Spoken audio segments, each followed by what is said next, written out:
تو ان چیزوں کو اپنے ذہن سے نکال دو۔ اللہ رب العزت نے دنیا میں کوئی بھی چیز فضول پیدا نہیں فرمائی۔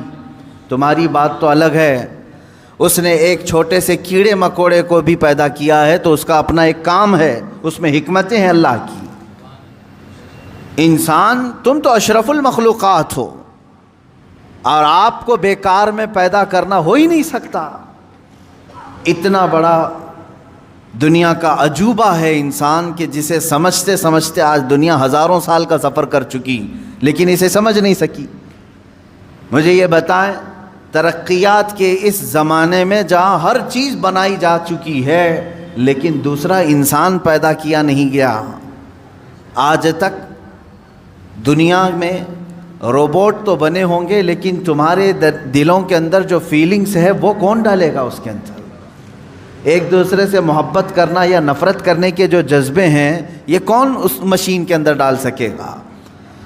انسان کو تو اللہ تعالیٰ نے بیکار میں نہیں بنایا، یہ ایک ایسا عجوبہ ہے کہ دنیا کی ساری مخلوقات جتنی بھی اللہ رب العزت کی ہیں ان میں افضل اسے بنایا ہے۔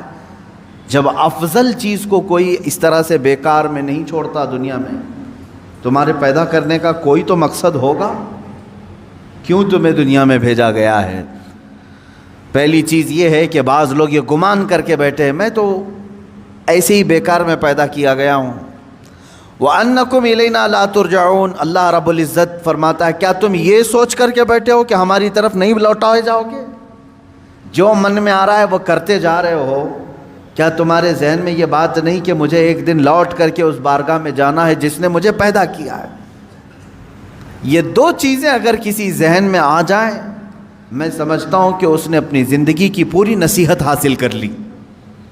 پہلی چیز اسے یہ معلوم ہو کہ میں کیوں پیدا کیا گیا ہوں، دوسری چیز اس کے ذہن میں یہ یقین ہو جائے کہ مجھے لوٹایا جائے گا، مجھے لوٹایا جائے گا، ایک جگہ مجھے کھڑا کیا جائے گا، وہ آخری دن ہوگا۔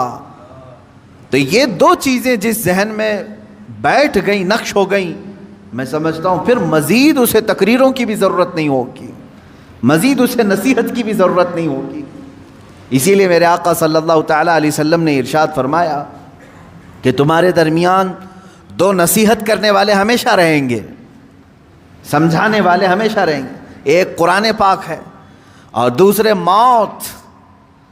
موت تمہیں سمجھاتی رہے گی کہ ہر ایک کو لوٹنا ہے اللہ کی بارگاہ میں، ہر ایک کو پلٹ کر کے جانا ہے رب ذوالجلال کی بارگاہ میں۔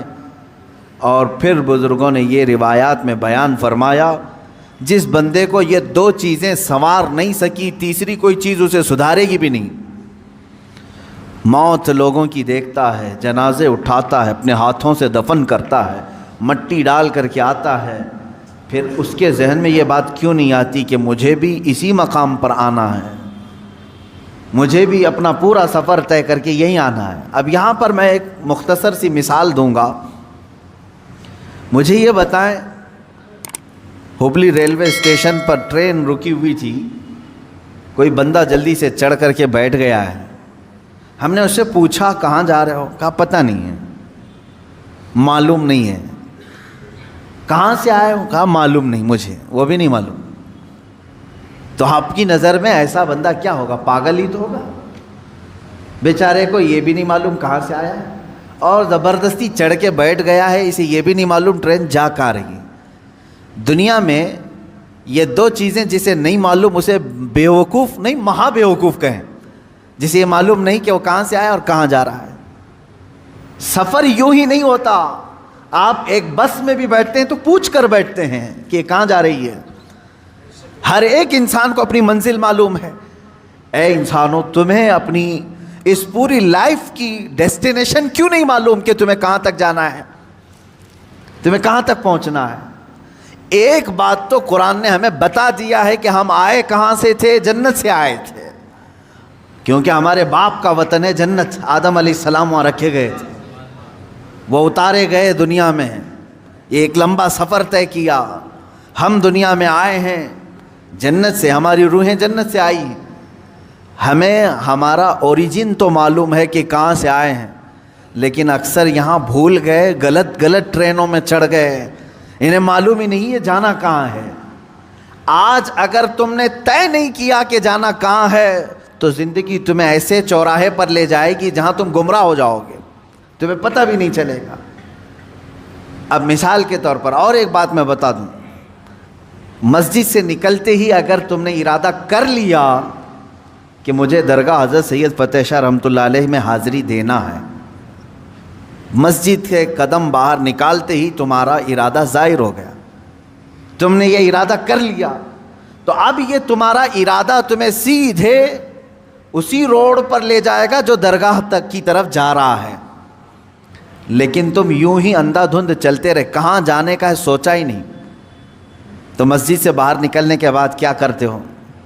ہوٹل میں گھس گئے، دکان میں کھڑے ہو گئے، کسی شو روم میں چلے گئے، دوستوں سے بات چیت کرتے رہے، شام ہو گئی، کیونکہ ارادہ ہی نہیں تھا جانا کہاں ہے۔ تھک گئے تو سونے کا بستر ڈھونڈ لیا۔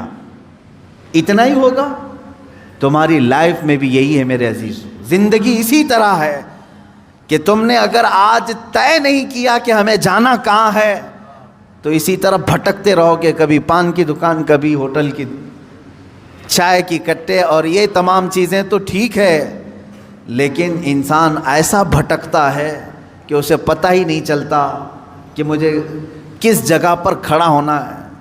آج یہ طے کر لو کہ میری منزل اللہ کی جنت الفردوس ہے۔ جب تم نے یہ طے کر لیا تو تمہارا یہ ارادہ ٹھیک ٹھیک تمہیں اسی راستے پر چلائے گا۔ انسان کا مضبوط ارادہ اسے اس کے راستے پر لے آتا ہے، اللہ کی ہدایت بھی ہو، لیکن سوچا ہی نہیں، کبھی آج تک سوچتا ہی نہیں میں کہ مجھے جانا کہاں ہے، یہ معلوم نہیں۔ پوچھو پکڑ کر کے کسی کو، روزانہ صبح ہو رہی ہے شام ہو رہی ہے، صبح ہو رہی ہے شام ہو رہی ہے، زندگی کا سفر کٹ رہا ہے، یہ کہاں تک جائے گا؟ اکثر تو یہ کہیں گے جیسے چل رہا ہے چلنے دو، ہمیں کیا معلوم کہاں تک یہ زندگی لے جائے گی۔ میرے عزیزو، زندگی کہاں لے جائے گی؟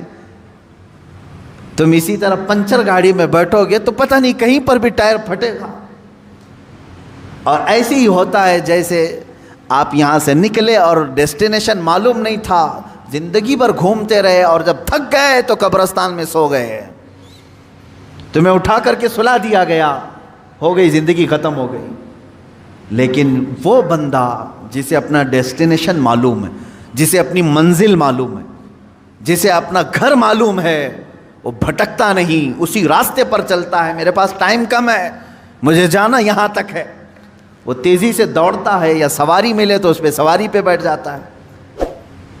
اب مجھے یہ بتائیں، تمہارے آپ کے ارادوں میں یہ ہے کہ یہاں سے مجھے اجمیر شریف جانا ہے، آپ کے پاس فقط 2 دن کا وقت ہے، آپ کوئی انتظام نہیں تھا، پیدل ہی نکل پڑے، تھوڑی دیر کے بعد دوڑنے لگے کہ نہیں 2 ہی دن کا ٹائم ہے، جلدی پہنچنا ہے۔